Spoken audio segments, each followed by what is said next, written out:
They say the galaxy has three universal constants: the speed of light, the laws of thermodynamics, and the absolute, inviolable rule that you never, ever breach the soul quarantine zone. For 3,000 years, the Galactic Council maintained an iron sphere around that tiny yellow star. Not to keep something out, but to keep something in.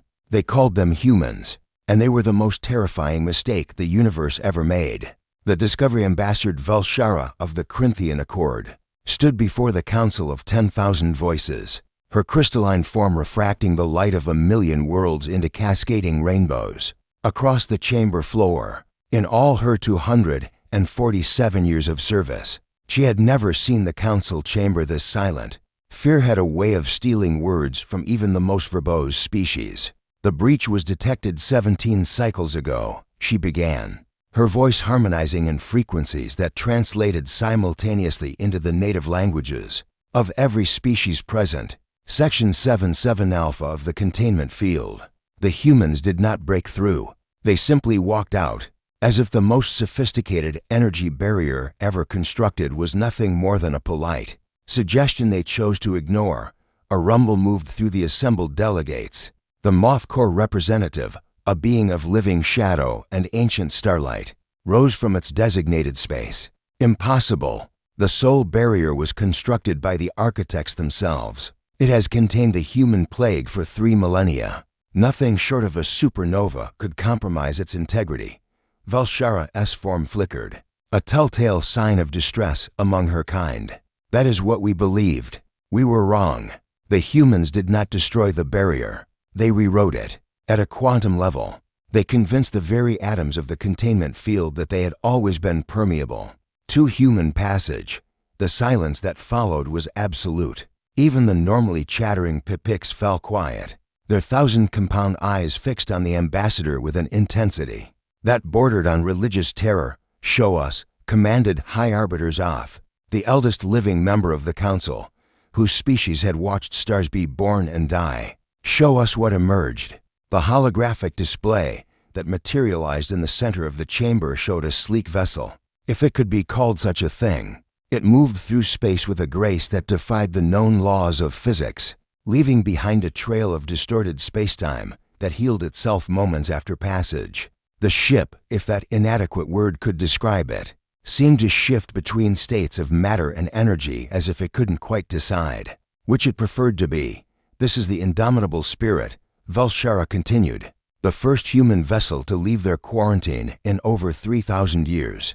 It appeared simultaneously at 47 different monitoring stations across the barrier perimeter." Yes, you heard correctly. The same ship, in 47 places. At the same time, the delegates erupted into chaos. Accusations flew in a cacophony of languages. Some claimed deception. Others demanded immediate military action.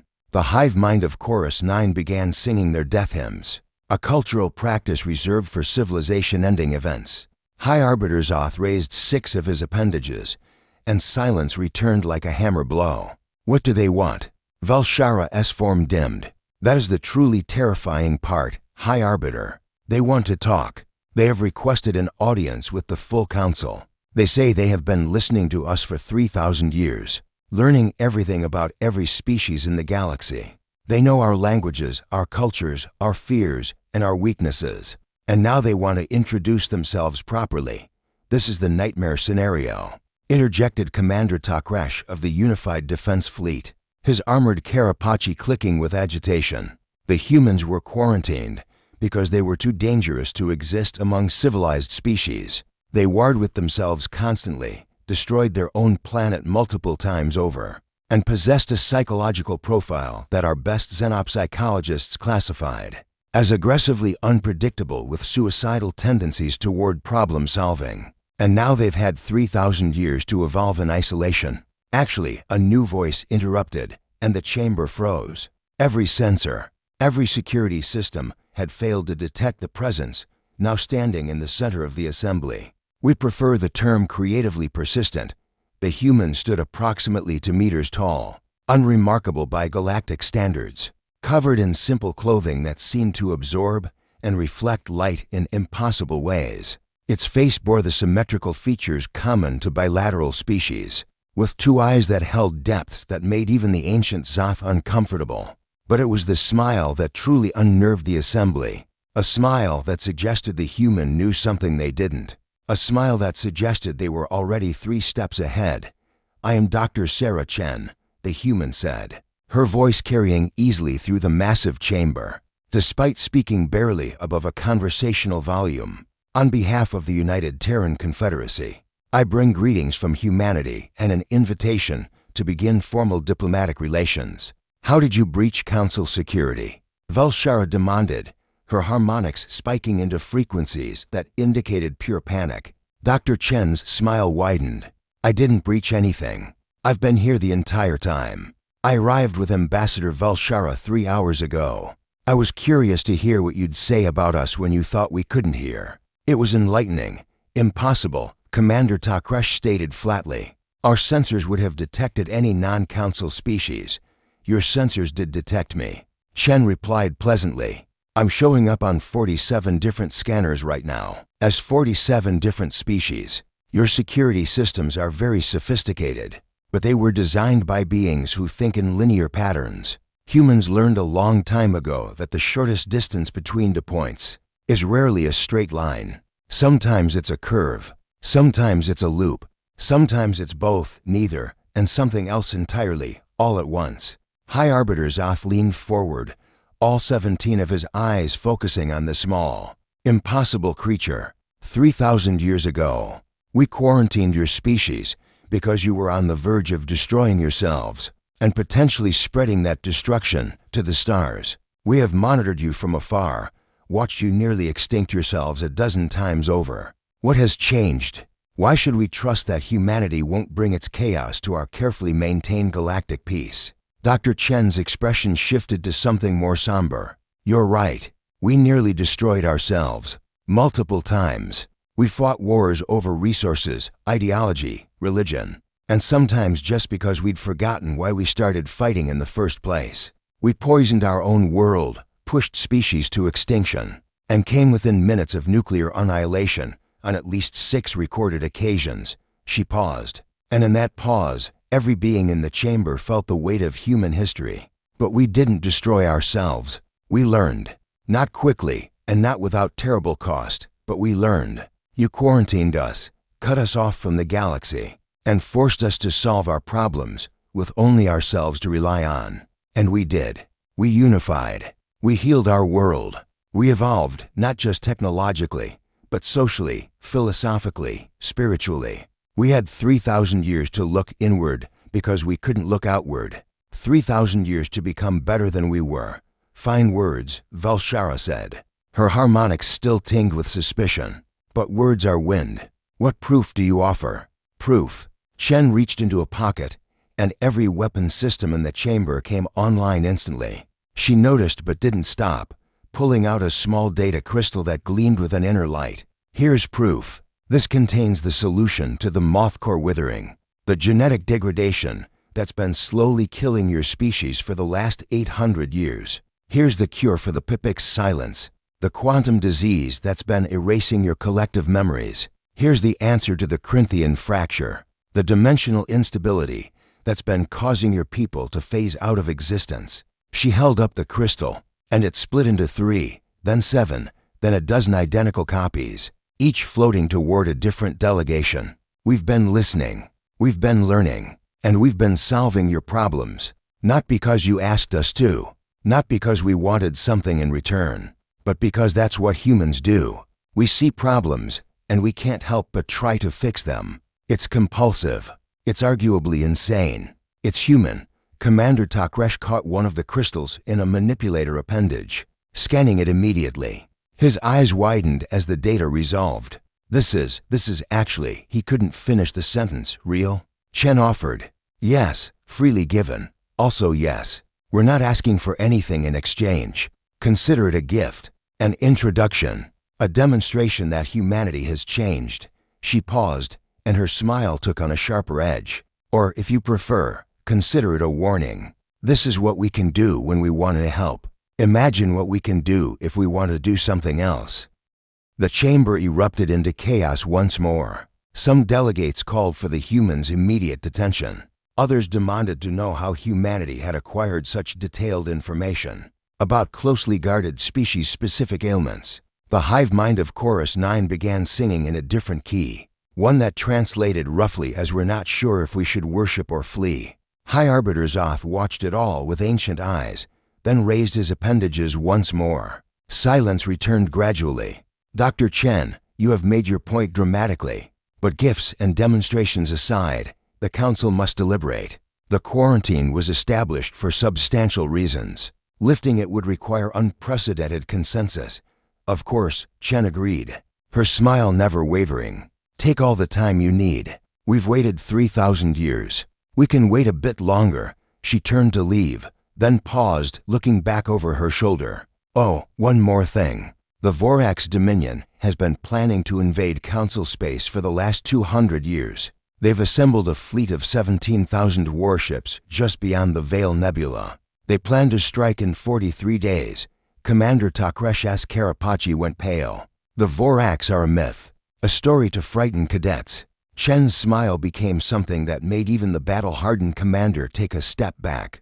That's what they wanted you to think. They've been quite good at hiding, almost as good as we've been at finding them. The coordinates and force composition are in the data crystals, along with their complete battle plans, which we may have slightly edited to be less effective. You're welcome." With that, Dr. Sarah Chen walked toward the chamber's main entrance. The doors, sealed and locked, opened before she reached them. Despite no signal being sent to the control systems, she stopped in the doorway and turned back one final time.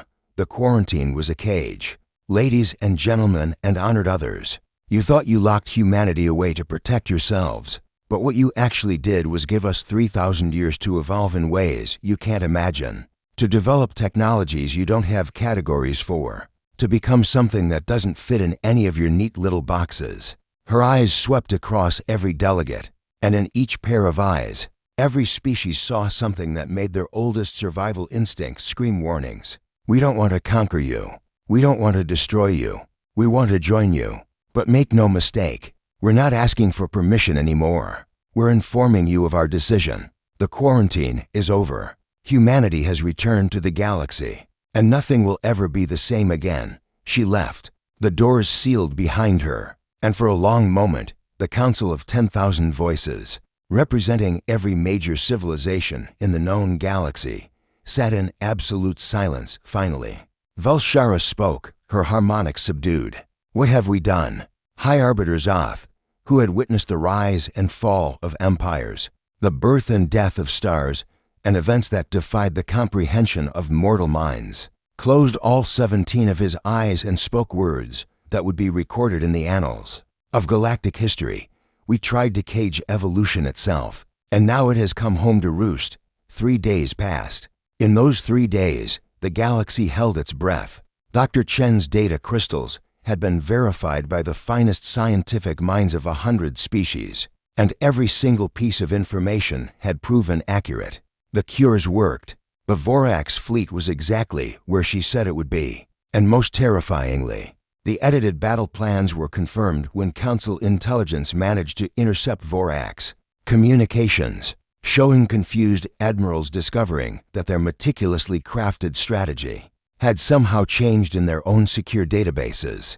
Vel'shara stood in her private chambers aboard the Council station, watching the quarantine zone through a viewport that translated the distant Sol system into visible light. It looked so peaceful, a simple yellow star, no different from billions of others. But she now knew that within that system, something remarkable and terrible had been brewing for 3 millennia. Ambassador, her assistant, a young Corinthian named Felmora, entered carrying urgent dispatches. "The reports from the verification teams have all arrived. Every single one confirms the accuracy of the humans' information. More than that, analysis shows that some of the solutions are decades, perhaps centuries, ahead of our current scientific understanding. The moth core cure, for instance, manipulates genetic structures at scales we didn't even know existed."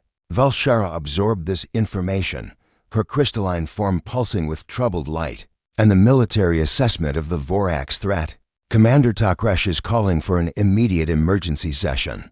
The Vorax fleet is even larger than the human indicated. She understated the threat, not overstated it. The commander believes this was intentional, a subtle message that humanity knows more than they're saying. A chime indicated an incoming priority communication. High Arbiter Zoth's ancient face materialized in her chamber. Ambassador Vel'shara, the emergency session convenes in one cycle.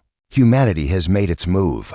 Now we must make ours. I trust you will argue for what is right, not what is comfortable. The connection terminated before she could respond. Vel'shara turned back to the viewport, to that distant yellow star. What would you do, Felmora, if the choice was yours? The young assistant was silent for a long moment. I would remember that every species in the council once frightened someone. The Corinthians terrified other races when we first achieved spaceflight, because we could phase through solid matter. The Moth Corps were considered demons because they manipulated shadows. Even the peaceful Pipiks were initially deemed monsters because of their collective consciousness. Every species is frightening until they're understood. Perhaps it's time we tried to understand humanity rather than fear them. Vel'shara's form brightened with pride. When did you become so wise? I read human literature, Felmora admitted shyly. They left behind quite a collection before the quarantine. Their stories are full of monsters that become heroes, and heroes that must be monsters to protect what they love. They understand darkness because they've lived in it, but they also understand light, perhaps more deeply than we do, because they've had to fight so hard to find it. The emergency session was nothing like the ordered assembly of 3 days prior. Chaos reigned as delegates shouted over each other, accusations flew, and ancient alliances strained to the breaking point.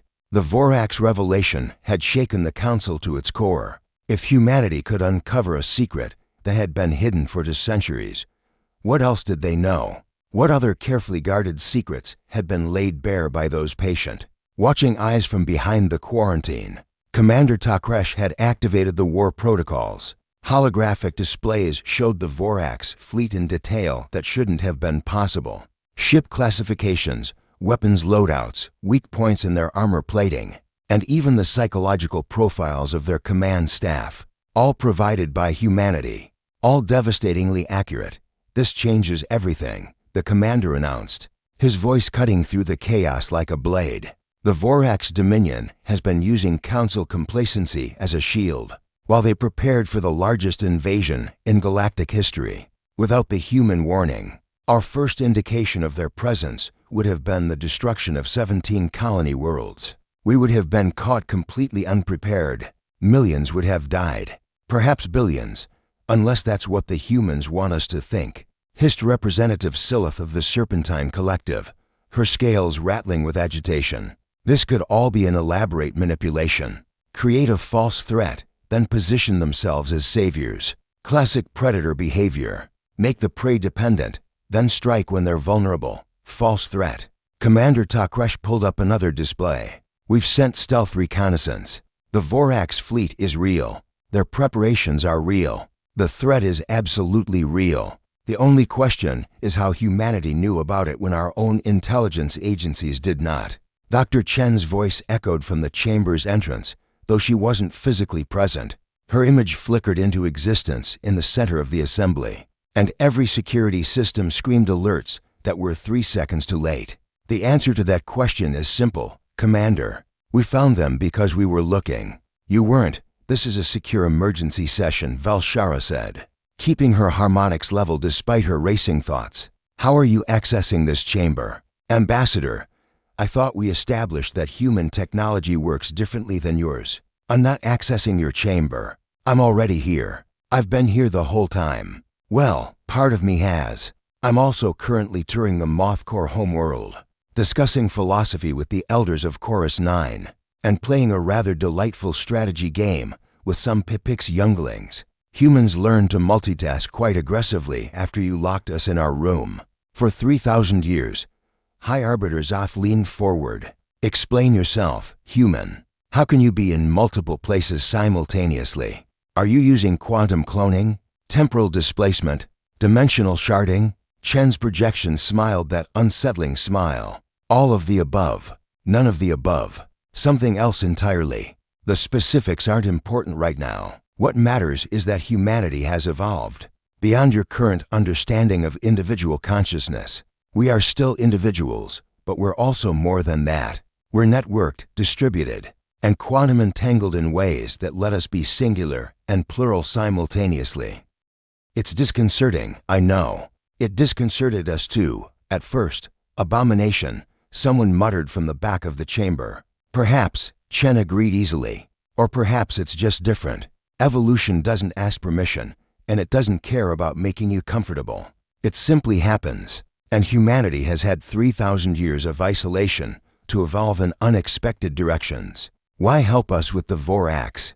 Vel'shara asked, steering the conversation back to practical matters. If you're as powerful as you're implying, you could simply defend yourselves. Why warn the Council? Chen's expression softened. Because we remember what it's like to be afraid. We remember what it's like to face extinction. We remember the cost of war, the weight of loss, the burden of survival. We've lived through every nightmare a species can face. We don't want others to suffer the same. It's that simple, and that complicated.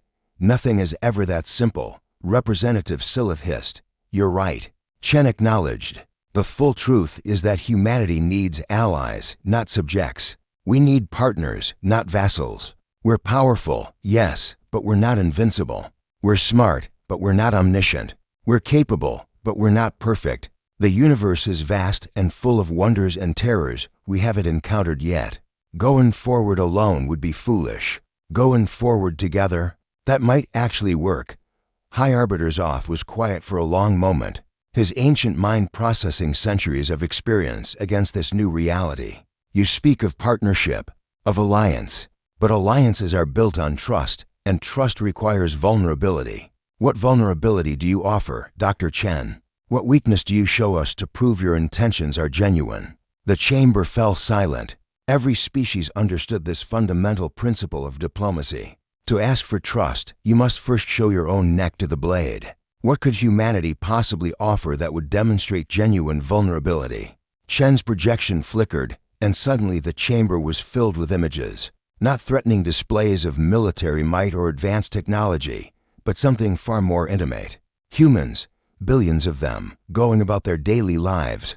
Children playing in parks that floated in orbit around Earth. Families gathering for meals in habitats that dotted the solar system. Artists creating works that blended physical matter with quantum probability. Scientists pushing boundaries not out of necessity, but from pure curiosity. Elderly humans passing memories directly to the young through technologies that preserve not just information, but experience and emotion. This is our vulnerability. Chen said softly. Our families, our children, our culture, our hopes, our dreams, everything we've built in 3,000 years of isolation. We're showing you our homes, our lives, the things we love most. We're showing you exactly what you could hurt if you wanted to. We're showing you our hearts. The images continued to flow. Human settlements on Mars, thriving and green.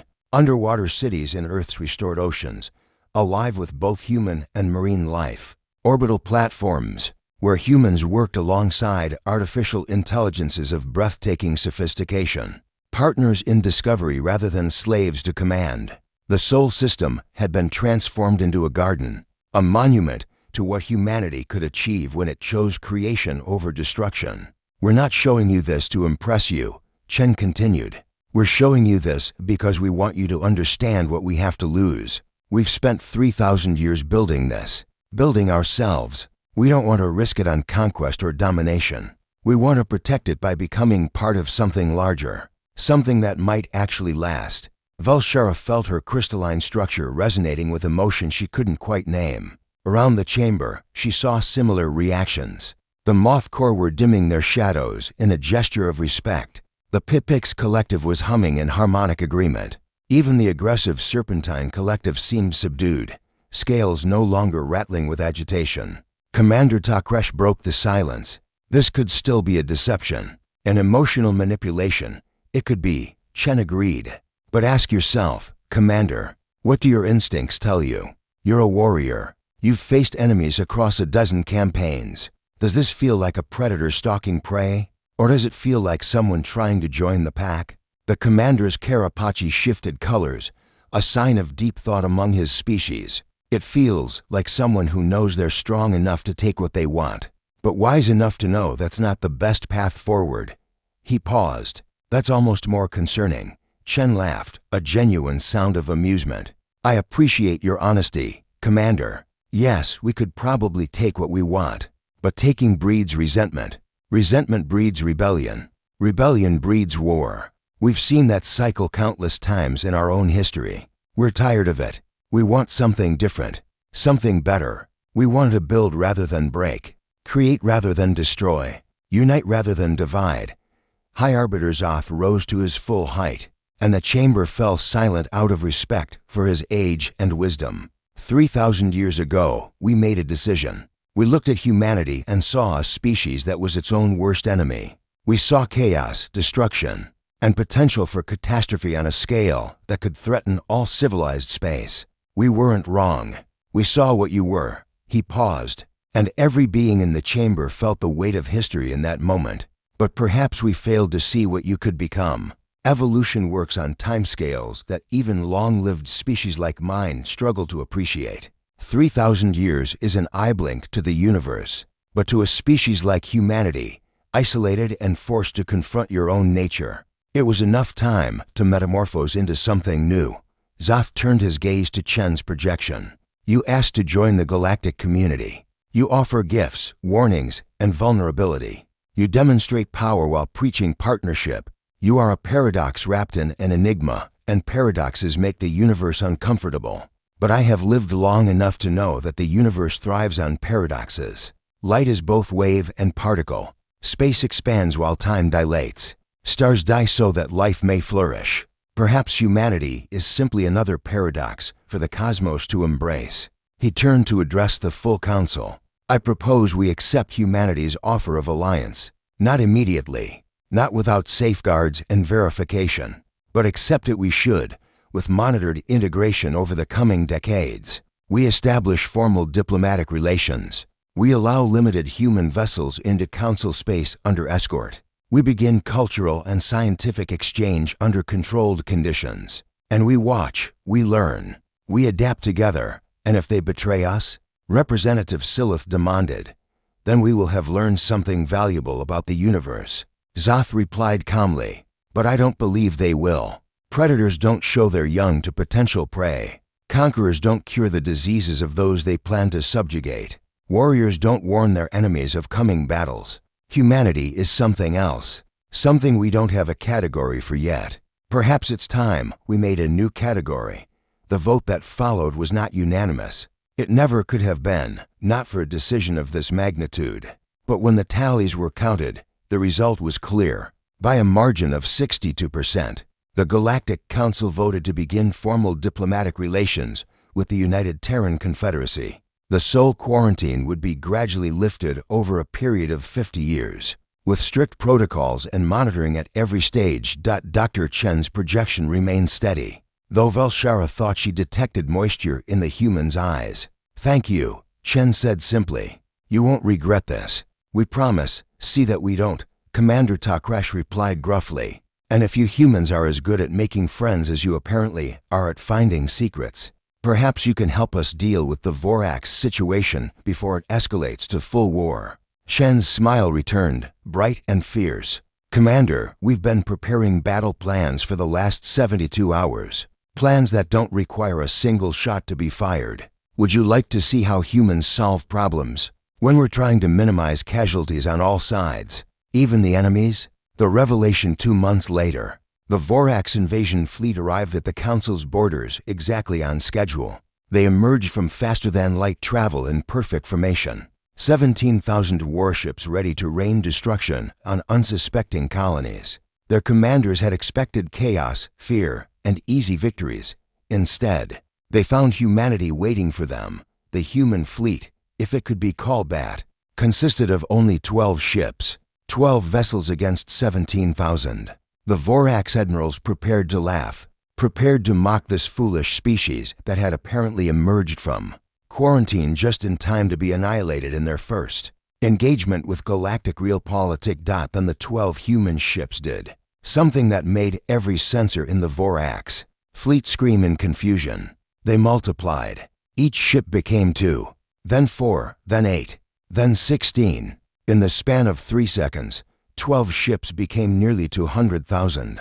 Each one quantum entangled with every other. Each one capable of being in multiple states simultaneously. Each one sharing consciousness and coordination that made even the most sophisticated fleet computers look like primitive counting devices. But humanity didn't fire. Not a single weapon was discharged.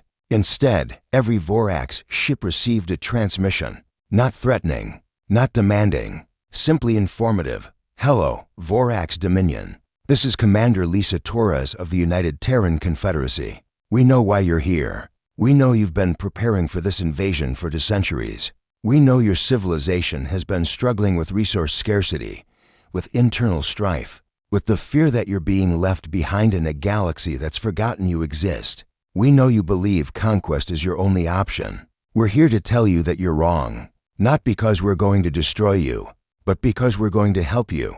The Vorax admirals were stunned. This was not how wars began. This was not how empires fell. What followed was not a battle but a conversation. A conversation backed by the implicit threat of overwhelming force, certainly, but a conversation nonetheless. Humanity presented the Vorax with alternatives, resource-sharing agreements with Council species, technologies for more efficient use of what they already had, terraforming solutions for their dying worlds, medical advances for their genetically degrading population, and most importantly, a voice at the table, representation, dignity, recognition. The Vorax invasion fleet never fired a shot. By the end of the week, they were in negotiations with the Council, with humanity serving as mediators. It would take years to fully resolve the underlying issues, but the immediate crisis was over. War had been averted not through superior firepower, though humanity had clearly demonstrated they possessed it, but through superior understanding of what drove conflict in the first place. Vel'shara watched it all from the Council station, and for the first time in 3 days, she allowed herself to relax. Vel'shara stood beside her, both of them staring at the view screen showing human and Vorax representatives shaking appendages. In a gesture of mutual respect, "They really are different," Vel'shara said quietly. "The humans, they don't think like any other species." "No," Vel'shara agreed. "They think like prey that became predators, then chose to become something else entirely. They understand fear because they've known it intimately. They understand violence because they've perfected it. But they also understand that there's something beyond fear and violence. They understand that the real strength isn't in the ability to destroy, but in the wisdom to create." "What do you think they'll do now?" Vel'shara asked. "Now that they're part of the galaxy?" Vel'shara's crystalline form pulsed with thoughtful light. "I think they'll do what they've always done. They'll find problems and solve them. They'll discover threats and neutralize them. They'll encounter suffering and alleviate it. Not because they're saints, but because they're human, and humans apparently can't help but try to fix things, even when those things include themselves." On the view screen, Dr. Sarah Chen was being interviewed by a Pipix journalist, her words being broadcast across the entire galaxy. "People ask me what humanity wants," she was saying. "What our goals are now that we've rejoined galactic civilization. The answer is simple. We want what we've always wanted, what every species wants. We want to survive. We want to thrive.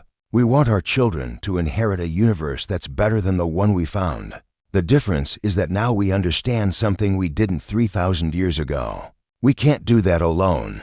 We can only do it together. All of us, every species, every civilization, every world. Together, we might actually have a chance." The interview continued, but Vel'shara had heard enough. She turned to Vel'shara. "Come, we have work to do. If humanity is going to help reshape the galaxy, we need to make sure we're ready for it. The next few centuries are going to be interesting." "Interesting?" Vel'shara laughed. "Ambassador, the humans have been back for less than 3 months, and they've already cured diseases, prevented a war, and turned the entire Council's understanding of reality on its head. I think interesting might be an understatement." Vel'shara's form brightened with amusement. "You're probably right. But that's what makes life worth living, isn't it? The unexpected, the impossible, the moments that change everything. Humanity emerged from 3,000 years of quarantine, and they emerged as something the galaxy has never seen before. Something that doesn't fit in our categories or follow our rules. Something that's going to force every species to evolve alongside them. She paused at the threshold of her chambers, looking back at the view screen one more time. The galaxy tried to cage evolution itself, and now evolution has come home. Not with conquest, not with destruction, but with an invitation to become something greater than we ever imagined. What emerged from the quarantine zone made the entire galaxy tremble. But perhaps what we should really be feeling isn't fear. Perhaps it's hope. In the Sol system, the last of the quarantine barriers dissolved into quantum foam. Their purpose fulfilled and their time passed. Earth, restored and thriving, spun beneath a sky filled with orbital habitats that glittered like new constellations. And on that ancient world where humanity was born, where they had struggled and suffered and nearly destroyed themselves, children played in gardens that had once been wastelands, dreaming dreams of a galaxy full of friends they hadn't met yet. The age of quarantine was over. The age of humanity had begun, and the universe would never be the same. High Arbiter Zoth stood alone in his private meditation chamber, watching the distant stars. He had lived for millennia, seen wonders beyond counting, and learned wisdom that could fill libraries. But in all his long existence, he had never felt quite what he was feeling now. That it wasn't fear, though there was a touch of that. It wasn't hope, though that was present too. It was something else, something that took him several minutes to identify. It was excitement, pure, childlike excitement at the possibilities the future held. Humanity had returned to the galaxy, and they had brought with them the promise of change. Not the comfortable, managed change that the Council preferred, but the wild, unpredictable, terrifying change that drove evolution forward. Perhaps, he murmured to himself, perhaps the universe isn't done surprising me after all. Somewhere in the vast darkness between stars, Dr. Sarah Chen smiled. She was simultaneously sleeping in her quarters aboard the Indomitable Spirit, negotiating trade agreements with the Moth Corps, teaching quantum physics to interested PPIC students, and standing on the surface of Mars watching the sunset paint the terraformed sky in colors. That would have been impossible 3,000 years ago. She was human. She was humanity. She was the promise of what could be when a species faced its darkest nature and chose to become something better. The galaxy had trembled at what emerged from the quarantine zone, but the trembling was already beginning to feel less like fear and more like anticipation. Humanity was back, and the adventure was only beginning.